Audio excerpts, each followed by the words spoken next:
Astronauts to the moon. Ignition sequence start. 3, 2, 1. Houston, we have a problem. Liftoff. We have a liftoff. We copy you on the ground. You got a bunch of guys about to turn blue. What you're seeing here is a mirage. What's going on, everyone? It's Jaron from Jeranism back with another live video for you today. Why they killed Kennedy.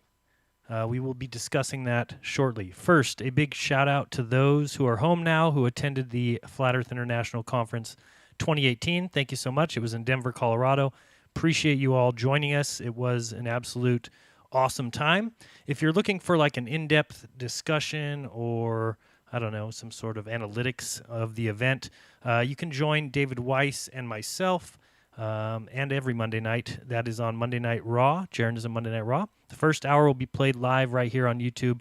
The second hour will be, as always, free on Truth Frequency Radio or tfrlive.com. So join us Monday if you want my opinion or David's opinion on the event, or if you want our opinion on Logan Paul and his appearance, or Mark Sargent's disappearance. So any of that stuff, check us out Monday if you're looking for a review of FEIC. And it was announced that next year the FEIC 2019 will be in Dallas, Texas. So hope you guys are getting your plans together to see us then. A year away, but it will be here, I'm sure, before we know it. Also wanted to point out something kind of cool here. Many people might have seen my video, or it was discussed at the Flat Earth International Conference. Let me bring it over just so you can see what I'm talking about. This is the latest update to the Flat Earth Sun and Moon Clock. You, of course, don't have this yet. It will be updated, I believe, by the end of the weekend, so maybe Monday's update will have these new additions to it. Also, if you're looking for the Android version, that's about a week away as well, so hold your horses. We did get the iPhone app up, and I want to show you some cool things about it real quick, and then we'll get into a little bit about Kennedy. So you'll see here I just hit play on this video so you can kind of watch what's happening. I'll pause it here for a second, but you can see that where I live, right here in California, has adjusted to this noon position. I can see where the sun is here, getting close to noon. This is a little bit earlier today, so obviously if I played it now, the sun would be a little bit past me. Also gives your moon phase. Let's go ahead and keep playing that so we can show you some of the new additions, the things that people had asked for. Up here, I'm switching back and forth between the weather, so you can check it either Celsius or Fahrenheit.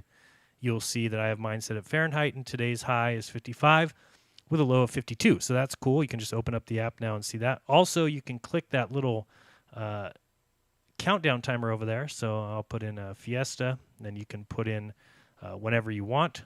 So let's say we put in Saturday, Friday, December 7th, and I'll put in an evening time party, let's say 5 o'clock p.m. And then you can hit set, and what that does is just keeps a little reminder over here on the left side of the app. Very cool. 14 days, 7 hours until the fiesta. Something really cool, I'll rewind that just a little bit so you can see where I actually click there. Oops, let's go back here. All right, so you'll see down here where it says featured video, another new addition. I just clicked on that, and when I click that, it will open up right to the angular resolution, visual acuity, and refraction video, and that will start playing. So that's really cool that that's a new addition. Again, those of you who have the app, look for this update on Monday. So pretty cool. We've got those two things. We've got our date and time up in the upper left-hand corner, as we already talked about the fiesta. Also here, I just clicked the hourly time lapse, which many people have seen. This thing will start working its way around just so you can kind of get an idea of what happens throughout the day. One of the cooler things about it that just was added is we added the daily time lapse. So you'll see now I click that, and I get a much more rapid advancement. I'll leave this playing for a few seconds. One of the cool things about this is you'll actually see the sun. You'll see it's getting close to the Tropic of Capricorn, but not quite on it. But that's because we're on November 30th. So as the days advance, as we get closer and closer to December 21st, you will see that sun work its way out towards the extent of its travels. And then, of course, after December 21st, we all know that the sun hangs there for 3 days before it starts to work its way back. So then throughout the course of the next 6 months, come June 21st or 23rd, whatever the date is for you, we will have the sun up here as it gets closest to the North Pole. So really cool app, excellent training tool. There's also some additional settings that have been added due to people's requests in the App Store. One of those requests was the fact that people wished it was a 24-hour clock. So you'll see here that we've got the numbers 1 through 12, and then at noon it will switch over to 1 through 12 midnight. If you want to change that, I will show you here shortly in a second how that works. But basically you can either click on this 12, or you can just go to the settings, scroll down. Hopefully I do show that here shortly. Yeah, here it comes in a second. So you can also switch backgrounds to whatever your favorite background is. Lots to choose from, about 30 or 35 in this app. I like one that kind of has the ice at the edge. Let me see if I can find it. There it is. So you can see I clicked to that background, but there's also other things you can do in settings by scrolling up or down. One of those things is to change the clock to a 24-hour clock. Now you'll notice there, oops, I already went back, sorry. But you'll notice there that the sun was all the way out, and there you go. So you got the countdown clock. You also got the set clock format. So I changed that over, and now you'll see that it is a 24-hour clock. So if some people requested that, they would rather have the 24 hours. So check for that update on Monday. It is a really cool app for flat smacking. I enjoyed it yesterday, I believe when it was, yeah. Well, I had Thanksgiving for me was on Wednesday. So Wednesday I used it a lot, showing family and friends. Pretty cool. So let's stop that video and see what else we had going for you. Another video I wanted to show, and let me see if I can get this up for you. Okay, another video I wanted to show, let's go back here, is some video I just saw today. I hadn't seen it before. But I thought it was very interesting. Let me bring it up. It's on Dorky Dorcha's channel. But let me bring up my version here that I have. So it's called Hiding Flat Earth. This video is pretty incredible. It shows SEO techniques and how they should be used in Google ranking, but unfortunately are not of any use when it comes to flat Earth content. Let me bring this video for you to see. Here we go. And should be this one here.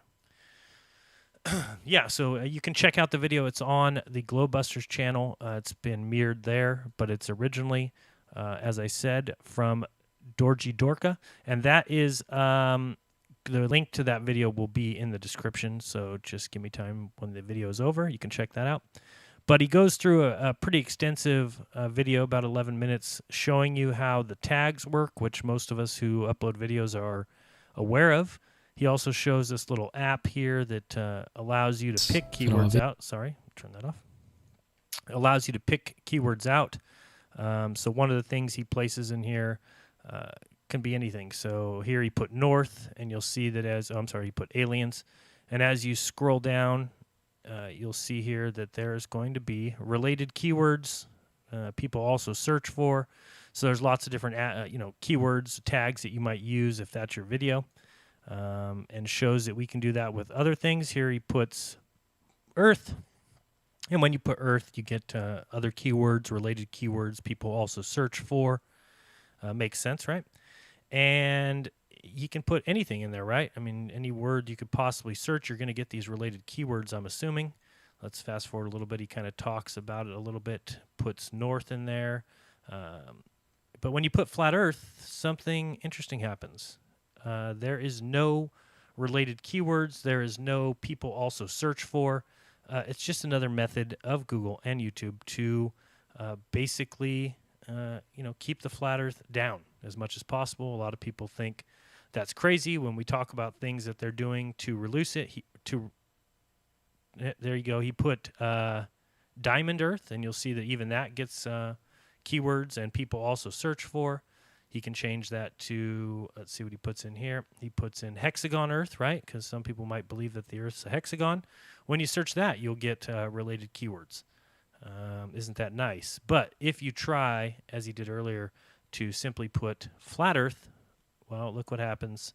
There is no associated keywords. There is nothing that people also search for, because if you think the Earth is flat, you're crazy and you don't believe the indoctrination that has been fed to you for most of us for 12 solid years of our life. Usually, I guess they feel that the propaganda has been heavy enough that you will never see the truth. That is true for a vast majority of people. For some of us, though, it just takes looking into it for a short time, and you will see exactly what we're showing here. You will see that the Earth is in fact, as it appears, level and flat. Of course, it has mountains and valleys and the such. But anyway, just an excellent video. So check it out either on Dorji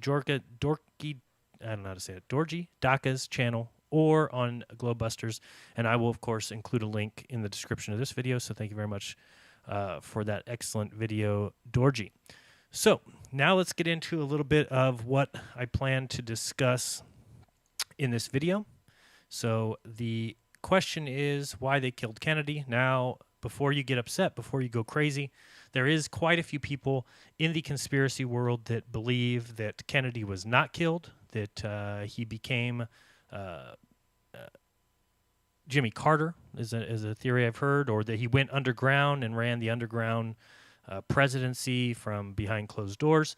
To each their own. I always say you can believe whatever you want. I'm going to outline why I do believe that they did kill Kennedy. I believe Kennedy died on that day, and I will explain why I do believe that. But let me just show you real quick, just because I think it's worth showing. Let me transition over here so you can see what I'm looking at. So a lot of people say that Ted Kennedy is JFK. I just want to point out a few things here. Just look at the height difference between Ted Kennedy. I'm sorry, they think John Kennedy is Jimmy Carter, but I'm going to show you some pictures of Ted Kennedy and Carter. So you can see here, there's Ted Kennedy and Carter. Let's look here. You can see quite a big height difference between the two. You can see here that Ted Kennedy is clearly taller than Jimmy Carter. And when you find it with JFK, all you need to do is search JFK and Ted, and you will see that he is vastly taller than Ted. So it becomes a little bit of an issue with those people who think that they replaced each other. This isn't as if somebody got taller. This would be somebody getting shorter. This would be somebody getting several inches shorter. You can see other images here of the height of Kennedy and Ted. And it's, I think that they both are listed about 6 foot, but you can... again, believe what you want. If you want to believe that that is just Ted Kennedy, that JFK is actually turned into Jimmy Carter, that's up to you. You can do that. Like I said, when I look at pictures, I see similarities, but not enough to claim that those two are the same people, especially when I see that the height would have had to have been reduced, Gattaca style by, 4 inches or so, cutting off at the shins, in order for Jimmy Carter to be so short. compared to JFK. But again, you can believe what you want. I have no problem with that conspiracy theory because it certainly fits in line with a lot of what we've seen, various actors playing various parts. But to me, I think Kennedy was shot and killed, and here's why I think so. Many people have heard the... please tell me you were seeing that. Thank you. Many people have heard the speech, the one that everyone's heard, right? The May 25th, 1961 speech where Kennedy announces we're going to the moon. Of course, this is the narrative that people continue with and have heard over and over again, that because Kennedy made this proclamation that we were going to beat Russia to the moon, that we were going to be the first ones there, and they made that announcement in 1961. By the way, at that time, so at the time that Kennedy made that announcement in 1951, even according to records that people believe today, the United States had sent a man into space for a total of 15 minutes. Okay, they had sent one person into a suborbital flight, meaning he did not enter orbit or whatever you might believe as far as that goes. But what a proclamation to come out and say that we would be going to the moon. We would be placing a man on the moon. The most that we had ever done is put a man into suborbital flight for 15 minutes. So a pretty lofty hope and goal. And it's almost as if that's the last we ever heard of it, right? We don't hear much else about his other speeches. But I've got an interesting speech we're going to listen to today. And I do want everyone, I thought about playing the entire speech, and I've changed my mind. I'm just going to play a small portion of it. The speech that I'm talking about is his speech to the United Nations General Assembly. This was September 20th, 1963. So a little closer to his death, right? We're talking 2 months and 2 days before he was killed, at least according to the mainstream belief, which was on November 22nd, 1963. Kennedy was shot and killed in Dallas, Texas. Now, again, I want you to listen to, we're going to listen to about 4 minutes of this speech, but I want you to think about what you've been told about the space race, what you've been told about Russia versus the United States, what you've been told about who's going to be the first to the moon, who's going to stick their flag in the moon. We choose to go to the moon. We choose to do it not because it's easy, but because it's hard. We know all that rhetoric that was placed in front of us from May 25th, 1961, when Kennedy was speaking to the Senate Appropriations Committee. But here is where it gets interesting, because now let's listen to this speech that was 2 months before he died. And let's see if there's anything in there that maybe doesn't work with the narrative. There would be a reason why the military-industrial complex, the entire idea of space, and the money that they spend on it would be called into question with this particular speech. So let me make sure that you see the screen here. Let me actually pull it in a little bit here for you. All right, and let's just listen carefully for the next 4 minutes or so. Really listen to this speech. I'm guessing it's one that you may have not heard. It's one that's considered a rare speech, and you'll start to see why it's certainly interesting when it comes to the question of why they killed Kennedy. Let's have a listen. And the United States, and they cannot be concealed. So long as they exist, they set limits to agreements, and they forbid the relaxation of our vigilance. Our defense around the world will be maintained for the protection of freedom, and our determination to safeguard that freedom will measure up to any threat or challenge. But I would say to the leaders of the Soviet Union and to their people that if either of our countries is to be fully secure, we need a much better weapon than the H-bomb, a weapon better than ballistic missiles or nuclear submarines, and that better weapon is peaceful cooperation. We have in recent years agreed on a limited test ban treaty, on an emergency communications link between our capitals, on a statement of principles for disarmament, on an increase in cultural exchange, on cooperation in outer space, on the peaceful exploration of the Antarctic. Interesting point there that he's pointing out that he wants peaceful cooperation between Russia and the United States, and also peaceful exploration of the Antarctics. Let's continue. And on tempering last year's crisis over Cuba.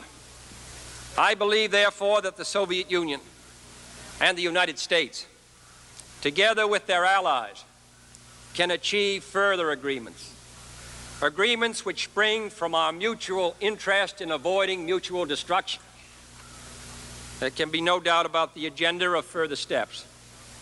We must continue to seek agreements on measures which prevent war by accident or miscalculation.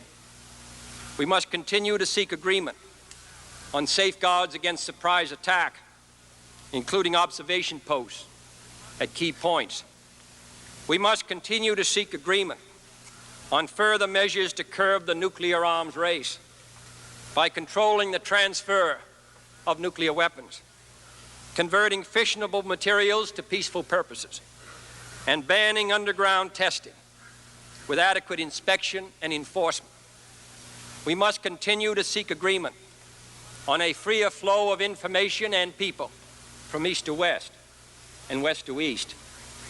We must continue to seek agreement, encouraged by yesterday's affirmative response to this proposal by the Soviet foreign minister on an arrangement to keep weapons of mass destruction out of outer space. Let us get our negotiators back to the negotiating table to work out a practicable arrangement to this end.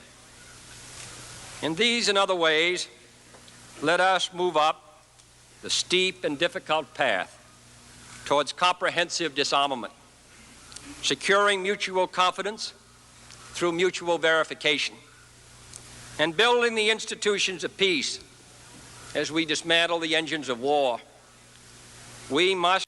The reason I say this is important to listen to this entire speech is you need to hear how Kennedy describes the world and what the world could be and what we should be looking for when you bring countries together, when you work together for peace, when you work together for prosperity of all mankind. If he was just another tool, as most people or some people believe, that he didn't die, that he's actually part of the whole thing, these are not the things that you want him saying. Okay, so you need to listen to this entire speech. Again, we're looking at 1963, September 20th, 2 months and 2 days before he was killed. And I want you to listen to the entire speech before you think that he's just another pawn, because these are things that you don't want being said to the world at the United Nations. But let's continue. We must not let failure to agree on all points delay agreements where agreement is possible. And we must not put forward proposals for propaganda purposes. Finally, in a field where the United States and the Soviet Union have a special capacity in the field of space, there is room for new cooperation, for further joint efforts in the regulation and exploration of space. I include among these possibilities a joint expedition to the moon. Space offers no problems of sovereignty. By resolution of this assembly, the members of the United Nations have forsworn any claim to territorial rights in outer space or on celestial bodies, and declared that international law and the United Nations Charter will apply. Why, therefore, should man's first flight to the moon be a matter of national competition? What? What did he just say? Why would man's first flight to the moon be a matter of national or international competition? He'll go on here. We'll listen to a few more seconds, but he'll go on to describe that it shouldn't be about placing your nation's flag on the moon. So then we have Kennedy get killed, and we go up and we put our flag on the moon. And again, what people don't seem to realize about the entire narrative of the space race is that we are seeing things from our point of view, our perspective, our United States perspective. So those of you out there who don't live in the United States, obviously you'd be fed a different story. Just like in Russia, do you think that the story to the Russians has been, well, we were the first ones to put a satellite in space. We were the first ones to put a person in space. We were the first ones to put something in orbit. We were the first ones to put a human in orbit. We were the first ones to land our craft on the moon. But darn, we just missed, and the United States beat us in the race to put a man on the moon. Is that what you think the Russians have been told? Or do you think that the Russians have been told that the United States did something that they shouldn't have done, that there is nothing on the moon, that Russia was responsible for the first man, first satellite, first orbit, first human, all these things, and then they just simply say, and the United States went and spent a bunch of money to go to the moon. So what you have here is you've got bragging rights for both countries. You've got the ability to spin it for both citizens. Whether it's the Russian citizens, you've got a story of them being first in everything, that they were the reasons why the United States even figured out how to get to the moon. If it wasn't for all their information, we never would have made it. And then we go, and then what happens? Russia never goes. China never goes. They don't ever send a man to the moon.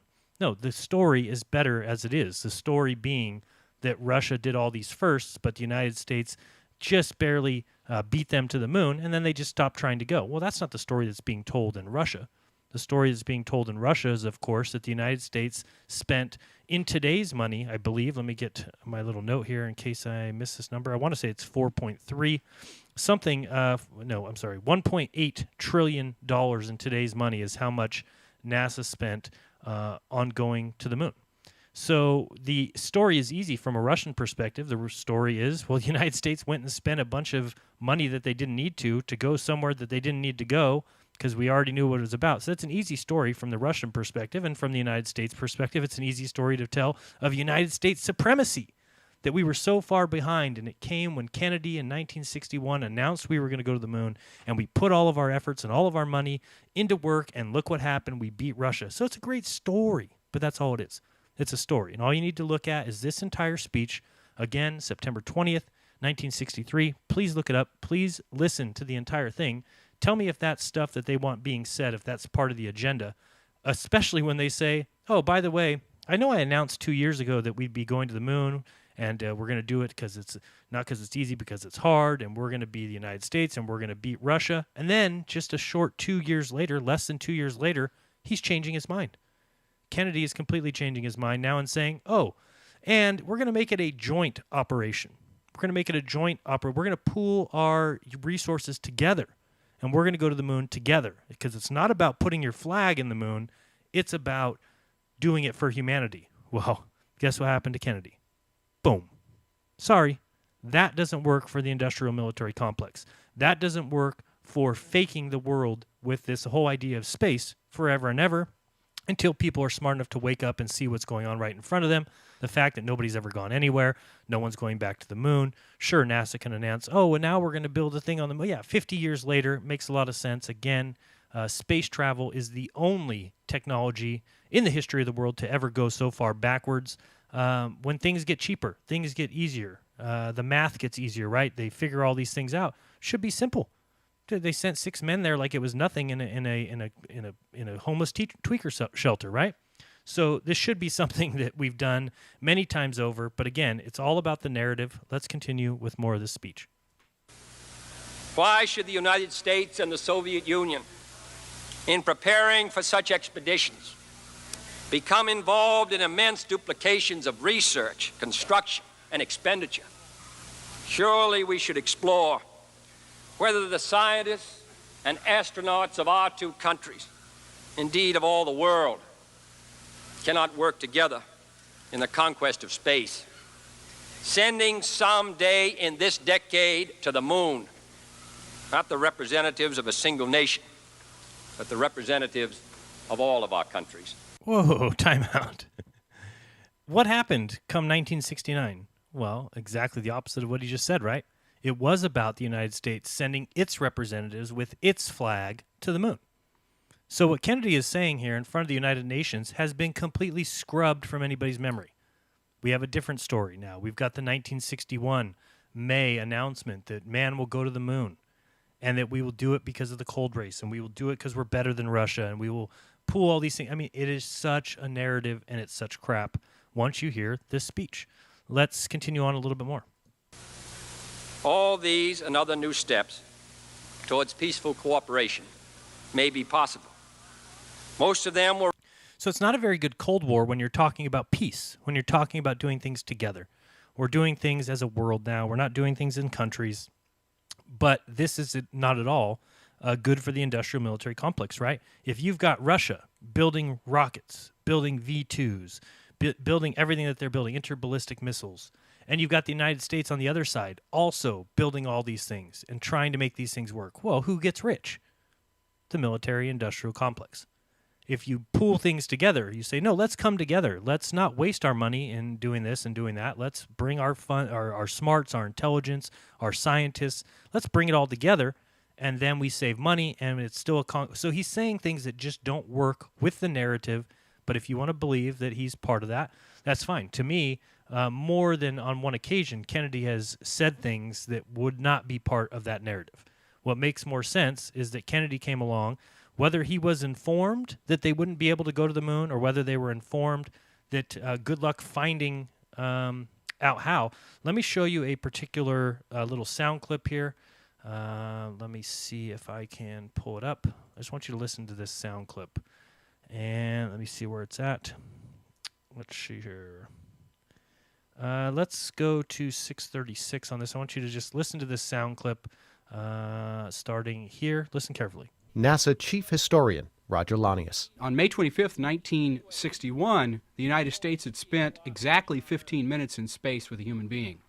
And he is standing before Congress and saying, we're going to go to the moon, and we're going to do it on this very tight schedule and demonstrate that we are the technological power of the world. Yeah, I remember talking to Bob Gilruth, who became the director of the Johnson Space Center, and he said when Kennedy made that speech, they didn't have a clue about how to go to the moon. Did you hear that?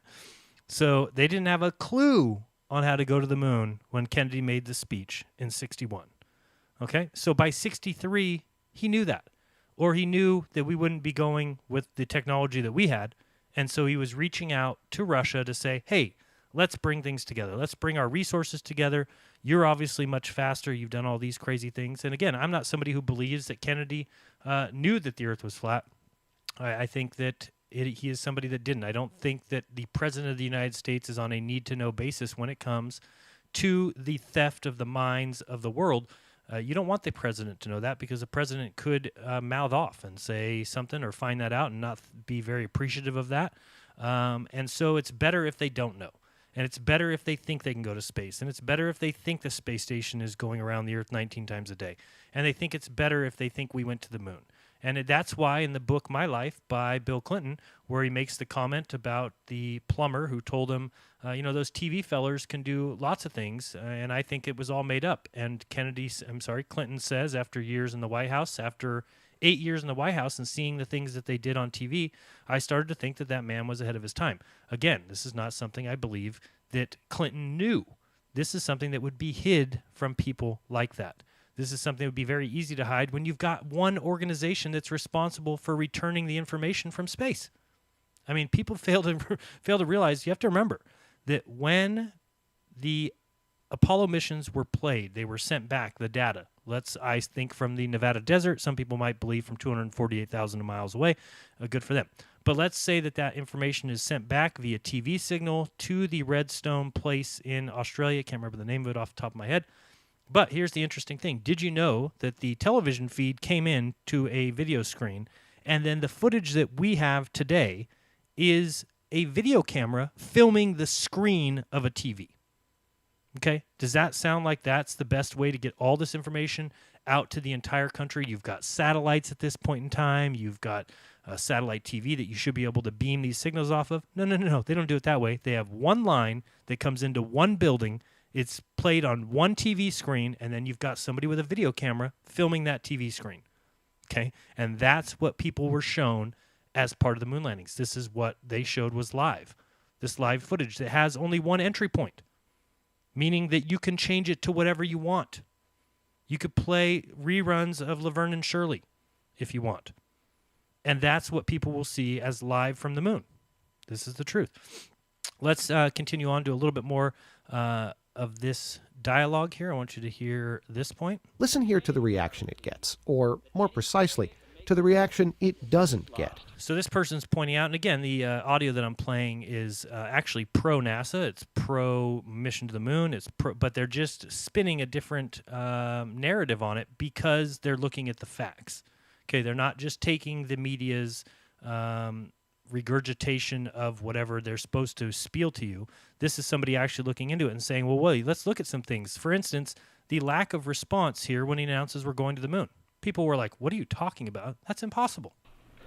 I believe that this nation should commit itself to achieving the goal before this decade is out of landing a man on the moon and returning him safely to the earth.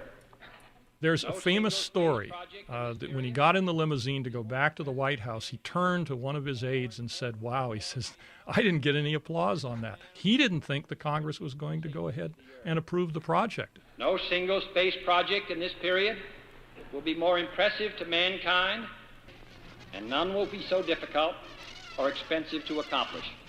Let's move on a little bit more. Now, great. Remember, when he's speaking that in 1961, he is fulfilling all the hopes and dreams of the military-industrial complex. They are totally on board with the entire space hoax. They're loving it. This is him promoting it. He's getting more money for NASA. He's getting the country behind them. You have to remember that Apollo technically paid for 400,000 people's salaries during the years or months leading up to that, because they spread it out all across the world, or all across at least the United States. Hey, join us, here, we need you to build this little bracket that goes on the Saturn V. Well, would you ever do that if people's lives were in jeopardy? If this was the entire, basically a quarter of the budget of the United States budget? Is this something that you would be doing? No, of course not. You would keep it close-knit, tight-knit. You wouldn't want just everybody and their grandma building parts for the spacecraft that's going to go to the moon, but that's what they did. They divvied it out among the entire nation. Why? So that everybody knew somebody who worked on the Apollo missions. Oh, my uncle, he has a friend that worked on the Saturn V, therefore it must be true. I mean, why else would he be building for it? But when you do this to 400,000 people, then it's very easy. Everybody knows somebody who helped send us to the moon. It's all part of a narrative, ladies and gentlemen. Let's continue on a little bit more. This talks a little bit more about the money involved and what I'm talking about. Let's go to there. The committee is presently considering NASA's request for funds for this fiscal year in the amount of $5,712 million. There have been a number of instances recently in which various phases of our nation's space program have been questioned. Right. The space race, or the space program, had been questioned throughout the entire 40s, 50s, 60s, and continuing on today. It's questioned because it's crap, it's nonsense, it's a lie.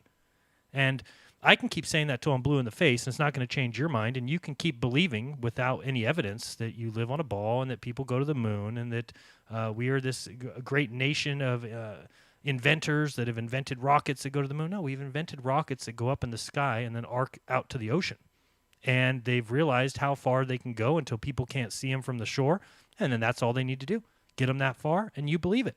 They do a quick screen flip where you have the rocket kind of going up, and then the next screen you have is this generic rocket view from behind, which can be done in a black warehouse easily. It's not even a difficult scam. That's the sad thing about it. Let's continue on a little bit more here. Something interesting a lot of people don't know about who is responsible, actually, for Our opposition was basically in opposition to large federal spending for any kind of program. To bring Republicans and conservative Democrats on board, Kennedy turns to the new chairman of his National Space Council. Who is the new chairman of the National Space Council? Anyone? Who was the chairman of the National Space Council in the early 60s? Who do you think? The former Senate Majority Leader and now Vice President, Lyndon Johnson. Oh, Lyndon Johnson. All right. Lyndon Johnson faced a very peculiar problem. American University's Howard McCurdy. He knew that he couldn't get these people to vote for civil expenditures like the Great Society program, though that's what he wanted in the long run. So what he did, according to Robert Dallek, a historian of that period, was he thought, well, I can get them to vote for a civil program as long as it's tied to the Cold War. And that's where his interest in space exploration came forward. The Cold War angle is one Kennedy is happy to exploit. On April 20th, 1961, Glenn Wilson. So, again, I'll be doing more videos in detail about this particular issue because I do think it's very important. But I think a lot of people today, they have a hard time remembering that it was a single man, Lyndon Baines Johnson, LBJ, who is primarily responsible for both starting and ending the space race. In 57 and 58, Johnson, who was then the Senate Majority Leader and leader of the Democratic political opposition to Republican President Dwight Eisenhower, created such a controversy over the USSR's launch of Sputnik that Eisenhower was forced into public space race he didn't want. The reason why is because it's bullshit. The race led to the amazing accomplishments of the next 10 years, including quote-unquote, the first human landings on the moon. As it says here, almost a decade later, Johnson was forced to virtually shut down the program he had worked so hard to sell the government and to the public. By 1966 and 1967, Johnson, then president, desperately needed to cut expenditures to pay for the escalating Vietnam War, so he proposed to the leaders of the Soviet Union that they agree to a treaty which became known as the 1967 Outer Space Treaty, which eliminate the key prizes to be won in the space race, especially the right of either nation to claim the moon. That allowed both sides to move expensive space development to the back burner, where it has stayed ever since, except, of course, the Apollo mission and NASA, and they still had to make it to the moon. They still had to plant their flag and do all the things that Kennedy was erasing from the minds of people. So it's a great story when you really look at it in full. Let me continue on and see if we missed anything from Kennedy's speech. I believe we're pretty much done with the space stuff. Let's listen. We require on our part full consultation with our allies, for their interests are as much involved as our own, and we will not make an agreement at their expense. Most of them will require long and careful negotiation, and most of them will require a new approach to the Cold War, a desire not to bury one adversary, but to compete in a host of peaceful arenas, in ideas and production, and ultimately in service to all mankind. The contest will continue. The contest between those who see a monolithic world and those who believe in diversity. But it should be a contest in leadership and responsibility instead of destruction. A contest in achievement instead of intimidation. Speaking for the United States of America, I welcome such a contest, for we believe that truth is stronger than error, and that freedom is more enduring than coercion. And in the contest for a better life, all the world can be a winner. So, yeah, I do ask you to please watch this entire speech. It's only 30 minutes. Again, you can just search for JFK speech to the UN General Assembly, 1963, September 20th. There are some videos that have edited a bit down to 20 minutes or so. Please find the 30-minute version and listen to that. And again, I just want to play the portions that I think are important here. Controlling the transfer of nuclear weapons, converting fissionable materials to peaceful purposes, and banning underground testing with adequate inspection and enforcement. We must continue to seek agreement on a freer flow of information and people from east to west and west to east. We must continue to seek agreement, encouraged by yesterday's affirmative response to this proposal by the Soviet foreign minister on an arrangement to keep weapons of mass destruction out of outer space. Let us get our negotiators back to the negotiating table to work out a practicable arrangement to this end. In these and other ways, let us move up the steep and difficult path towards comprehensive disarmament, securing mutual confidence through mutual verification, and building the institutions of peace as we dismantle the engines of war. We must not let failure to agree on all points delay agreements where agreement is possible. And we must not put forward proposals for propaganda purposes. Finally, in a field where the United States and the Soviet Union have a special capacity in the field of space, there is room for new cooperation, for further joint efforts in the regulation and exploration of space. I include among these possibilities a joint expedition to the moon. Space offers no problems of sovereignty. By resolution of this assembly, the members of the United Nations have forsworn any claim to territorial rights in outer space or on celestial bodies and declared that international law and the United Nations Charter will apply, why, therefore, should man's first flight to the moon be a matter of national competition? Why should the United States and the Soviet Union, in preparing for such expeditions, become involved in immense duplications of research, construction, and expenditure? Surely we should explore whether the scientists and astronauts of our two countries, indeed of all the world, cannot work together in the conquest of space, sending someday in this decade to the moon, not the representatives of a single nation, but the representatives of all of our countries. So certainly not the story that's told now, and a pretty good reason, if you ask me, to have Kennedy eliminated. He was not playing by the rules. He didn't want to, and he may have known that we couldn't make it to the moon. Perhaps the strongest indication that Kennedy was having doubts about Apollo came in that fall of 1963 when he made that bold proposal for a joint expedition to the moon. That was during the 18th General Assembly to the United Nations that we were just listening to. And then the day after Kennedy's speech, the powerful chairman of the House Appropriations Subcommittee on Independent Offices, Congressman Albert Thomas, wrote Kennedy asking if he had changed his position on the need for a strong U.S. space program. Kennedy replied in a letter that the United States could only cooperate in space from a position of strength. But Kennedy's letter to Thomas notwithstanding, what led to Kennedy's decision to make this proposal to the United Nations at this time? Well, as previously noted, possible answers to that question may reside in a still classified audio tape of a meeting between Kennedy and his NASA administrator James Webb. Why is this meeting, why is this tape still withheld from the general public? Well, of course, it's because he found out that we couldn't go to the moon, and this was a meeting that was held 2 days before the UN speech, which would make it 2 months and 4 days before his death. Kennedy and Webb, who were not friends, some people say they respected each other. Webb was a longtime government official who had excellent ties within the Democratic Party and experience in the ways that Washington worked. However, as Kennedy advisor, Theodore Sorensen explained, Kennedy's preferred advisors who were succinct and got to the point, whereas Webb had a tendency to talk and was not often direct. Well, that's when you're trying to sell people on a fake space program. Well, that's what happens. It gets a little bit difficult to understand what these people are talking about.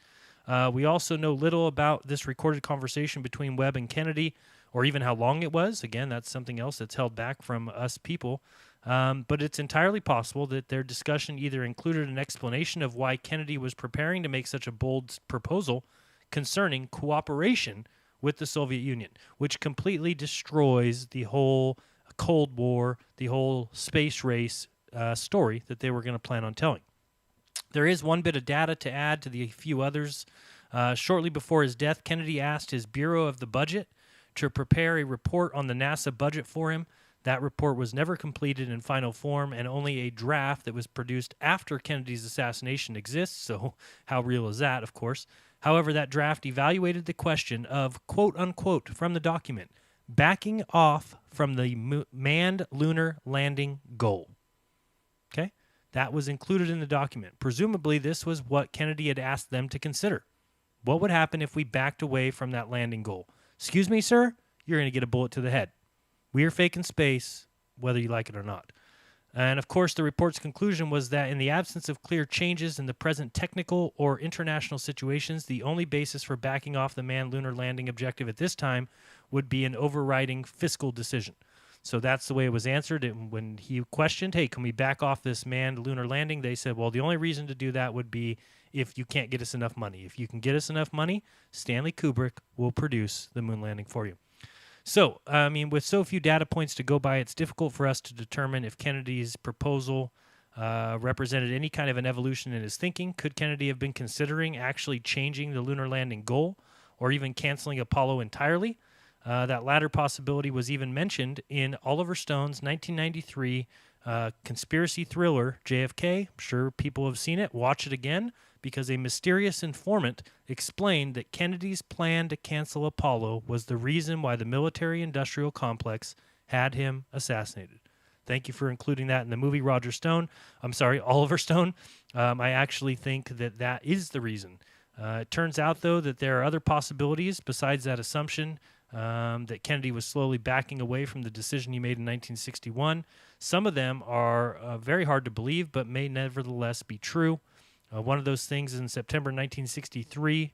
The proposal was the boldest and most blatant example of Kennedy raising the possibility of a lunar cooperation, but it did not necessarily reflect a change of mind, but rather a continuation of a theme. Some people believe that. Some people believe, like NASA historian Stephen Garber published a fascinating paper outlining 4 different theoretical models explaining Kennedy's thinking regarding his decision to pursue Apollo. These included the long-standing rational choice model, which is Kennedy made a careful decision after weighing various options, and the visionary model, i.e. Kennedy was a space buff, which is somewhat true. Garber noted that in the recent years, 2 new models have been advanced. One was personality-based and attempted to explain Kennedy's behavior in terms of his emotions and his inherent competitiveness and even his prescription drug use. And another was what Garber labeled the cooperative track model. But of course, this does not fit the military-industrial complex at all. The cooperative track model raises a lot of intriguing ideas. Garber noted that there are numerous examples of Kennedy's proposing space cooperation with the Soviet Union before and after his decision to pursue the lunar goal. For instance, soon after John Glenn's successful orbit of the Earth, Kennedy replied to a letter from the Soviet premier proposing cooperation in space by saying that he welcomed your statement that our country should cooperate in the exploration of space. He added that he had long held the same belief, and then by spring of 1963, the United States had signed an agreement with the Soviet Union concerning limited space cooperation, and by September 1963, the proposal was the boldest and most blatant example of Kennedy's raising the possibility of a new lunar cooperation, but it did not necessarily reflect a change of mind, but rather a continuation of that theme, the cooperation theme. So there's lots to learn about as far as this goes. I just wanted to bring that out and make sure people have heard that particular speech. Again, one more time, 1963, September 20th. Please check out that speech in its entirety. I think it might change some people's minds about whether Kennedy was in on the whole thing, whether he knew we couldn't go to the moon, what exactly is the truth as far as that goes. What seems to make sense to me is that, again, he was in the dark, and when he started to speak out of term, when he started to say some things they didn't want said as far as cooperation with the Soviets, which would completely destroy the idea of the Cold War. They love for people to be scared. They love for people to be proud. They love for people to have this nationalistic pride. And guess what? The story that's been told to this day allows Russians to have pride. It allows the United States to have pride. Yet both countries are very scared. What's going to happen with these satellites that are in orbit? At any time, one of these satellites could drop a bomb on us. You know, they want you afraid.